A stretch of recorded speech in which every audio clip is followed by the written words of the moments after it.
भगवान आदि शंकराचार्य जी ने कहा उदर निमित्तम बहुकृत शोका, उदर निमित्तम बहुकृत शोका। और हमारे पूज्य गुरुदेव पहाड़ी बाबा महाराज कहते थे कि पुराने साधुओं की कहावत है, पेट न होता तो भेंट न होता, पेट न होता तो किसी का किसी से मिलना ही नहीं होता, किसी की किसी से भेंट नहीं होती। पेट ना होती तो भेंट ना होती, पेट ही सबको मिलाए हुए। बोले हम संतों की कहावत तो सुनते थे, पर इसका अनुभव हमको अपने भ्रमण काल में उत्तराखंड में हुआ। हिमालय क्षेत्र में रास्ता भटक गए, मुख्य मार्ग से कोसों दूर चले गए और चलते चलते एक पहाड़ पर बड़ी ऊंचाई पर पहुंचे। वहां झरना था, वहीं से निकला था बड़ा सुंदर जल, और उस झरने के सहारे ही बड़ी सुंदर गुफा थी। तो मन में आया कि चलो बहुत अच्छी बात है, शाम हो गई, रात हो गई, अब कहाँ जाएंगे। झरने में थोड़ा हाथ पैर धोए, जल पिया, वहीं लकड़ी वकड़ी इकट्ठी करके धूना छिता करके वहीं बैठ गए। रात भर खूब राम राम हुआ। मन में आया यहाँ कोई मनुष्य तो आ नहीं सकता, जहाँ आ गए अच्छा यहीं खूब भजन करेंगे। सवेरे स्नान ध्यान किया, वहीं अपनी माला फेरते रहे, प्राणायाम ध्यान सब करते रहे। अब दोपहर में लगी भूख, वहां कोई दूर दूर तक न कोई गांव न कोई मनुष्य, कुछ नहीं। मन में सोचे जहां से आए थे वो रास्ता भी भूल गए, कहां से जाएंगे पता नहीं। तो ऊहापोह में कि कोई आएगा बताएगा कुछ होगा, जैसे तैसे बने रहे। तो लगभग अनुमान है कि दिन में 3-4 बजे के बाद मन में सोचा कि भाई अब पेट के लिए तो नीचे उतरना पड़ेगा। पहले मन था कि अब उतरेंगे ही नहीं, यहीं समाधि लगा के रहेंगे। कहते पहले तो खूब भजन बना, अब पेट इतनी तेज भूख लगी, पता नहीं झरने के जल में कौन सा अमृत था, इतनी तेज भूख लगी कि लगे कुछ खाने को मिल जाए। अब उतरना शुरू किया तो पहाड़ी गांव ऐसे देखने में लगते हैं कि वो है पास में गांव, और रास्ते का पता ना हो तो कहीं से कहीं पहुंच जाए आदमी। तो ऐसे गांव देखते देखते पहुंचे, गांव कोई मिले ही नहीं। रात में एक गांव पहुंचे, पहाड़ी गांव था, दीपक टिमटिमा रहे थे। सीताराम राधे श्याम आवाज लगाई तो कुत्तों ने भौंकना शुरू किया।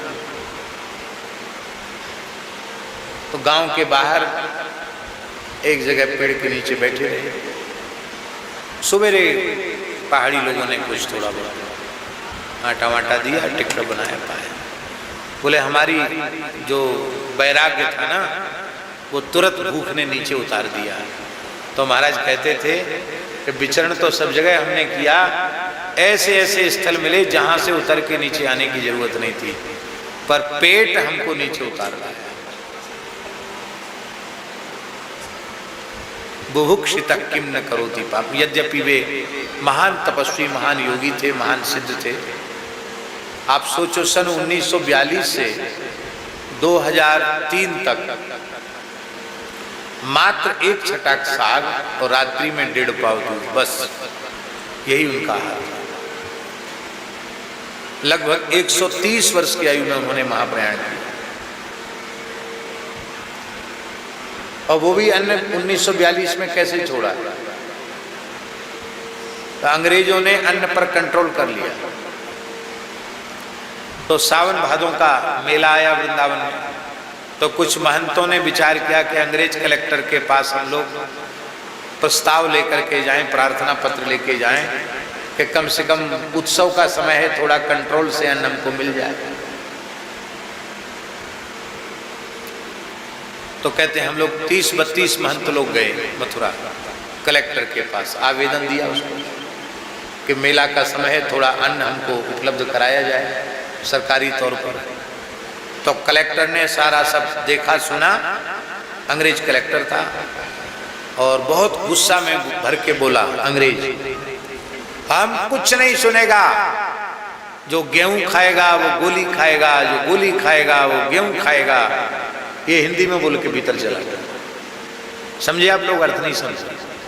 इसका मतलब उसका ये था कि जो गेहूं खाएगा वो गोली खाएगा। तुमको गेहूं की रोटी खाना है तो फौज में भर्ती हो जाओ।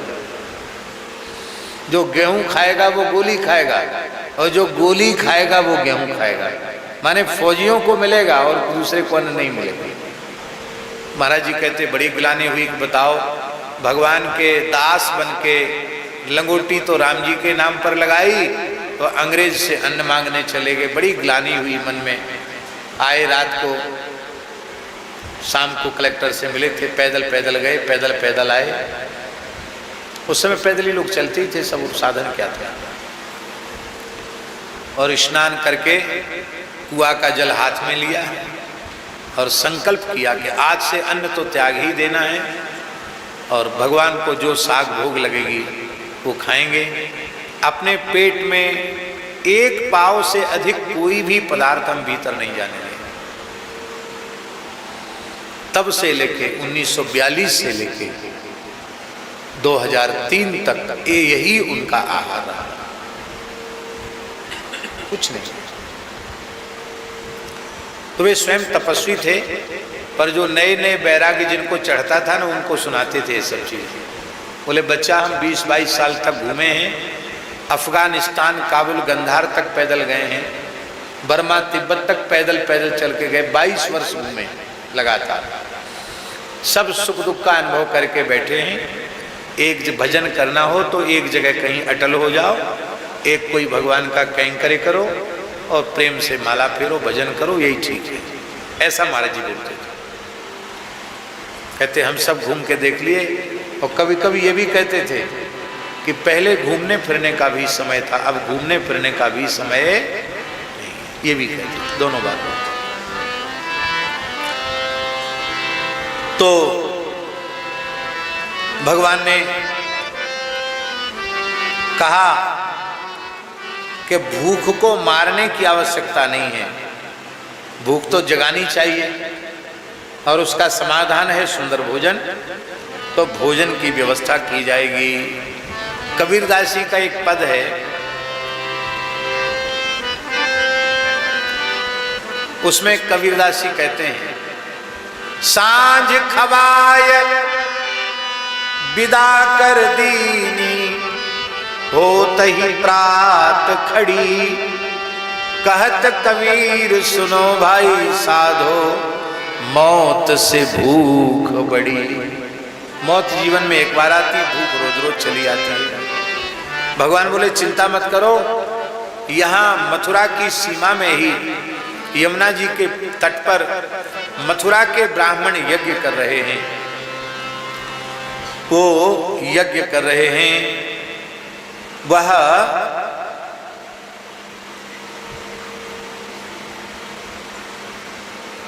आंगिरस नामक यज्ञ कर रहे हैं, श्रौत यज्ञ कर रहे हैं। तुम लोग वहां से जाकर कुछ यज्ञ का प्रसाद मांग कर ले आओ। ग्वाल वाल मांगने गए। ब्राह्मण जानते थे कि श्री कृष्ण परब्रह्म परमात्मा है, भगवान का अवतार हो चुका है। कंस के बड़े बड़े राक्षसों को उन्होंने ही समाप्त किए, सब जानते थे। लेकिन जानते हुए भी कहीं हमने भोजन सामग्री पहुंचाई दे दी और कंस के कान में ये खबर पहुंच गई तो हमारा मथुरा में रहना मुश्किल हो जाएगा। तो कंस के डर के मारे वो कुछ भी नहीं बोले। अरे भूखा मनुष्य भोजन मांगे तो उसको भोजन देना चाहिए, उसमें अपने पराये का विचार नहीं करना चाहिए, शत्रु मित्र का भी विचार नहीं करना चाहिए। बुभुक्षुत कोई भी हो वह अन्न का अधिकारी है। ग्वाल वाल बड़े आशा लगा के गए थे, मांगा भी, वहां से ना हाँ आया उत्तर में, ना आया हाँ ना कुछ नहीं बोले, स्वाहा स्वाहा स्वाहा बस यही करते। ग्वाल वाल बेचारे वहां से दुखी होके आए, बोले कन्हैया तेने हमारे संग बहुत बुरो कियो, भगवान बोले हमने क्या बुरा किया? कि जीवन में पहली बार तो मांगवे गए हम, या के पहले कहूँ जीवन में मांगवे की बात मन में नहीं आई। तेरे रहते हुए मांगवे की कहा आवश्यकता है, पर तेरी आज्ञा से मांगवे गए। और वे जो तेरे भगत है ना ब्राह्मण, जो दिन रात तेरी पूजा करे ना, तेरे नाम लेवे प्रभु हमें 2 रोटी नाए दई, 4 चनोरी प्रसाद में नाए दई। भगवान बोले उनके पास तुम क्यों गए? वो हमारे भगत थोड़ी है, उनकी बुद्धि तो कर्म के जाल में फंसी हुई है, वो मेरे विशुद्ध भक्त नहीं है। विशुद्ध भक्ता कौन है? कहते उन ब्राह्मणों की जो पत्नियां हैं ना, ब्राह्मणियां, वो भक्ताएं हैं, उनके पास जाओ। अब यहां एक बात बहुत ध्यान देने की, आज इस कलयुग के ब्राह्मण नहीं थे, वो द्वापर के ब्राह्मण थे, तीर्थ के ब्राह्मण थे, कृष्णकालीन ब्राह्मण थे, जिन्होंने विधिवत ब्रह्मचर्य व्रत धारण किया था, गुरुकुल में षडंग वेदों का स्वाध्याय किया था, विधि पूर्वक गृहस्थाश्रम में प्रवेश किया था। वो सब अग्निहोत्री ब्राह्मण थे, आहिताग्नि थे, अग्निहोत्री थे, त्रिकाल संध्योपासन करने वाले, वैदिक अग्निहोत्र करने वाले, निरंतर वैदिक धर्म का आचरण करने वाले, और भगवान की भगवत्ता को भी समझने वाले थे। फिर भी वे भक्त क्यों नहीं? भगवान ने कहा वो मेरे भक्त नहीं है। प्रश्न है कि नहीं? सारा काम तो कर रहे हैं, सवेरे से शाम तक वैदिक धर्म के पालन में लगे हैं, फिर भक्त क्यों नहीं? वे सब कुछ करते थे, वैदिक धर्म का आचरण अनुष्ठान करते थे, एक न्यूनता थी उनके साधन में। क्या न्यूनता थी भगत जी? उनके साधन में न्यूनता थी, वो सब करते थे पर कथा नहीं सुनते थे।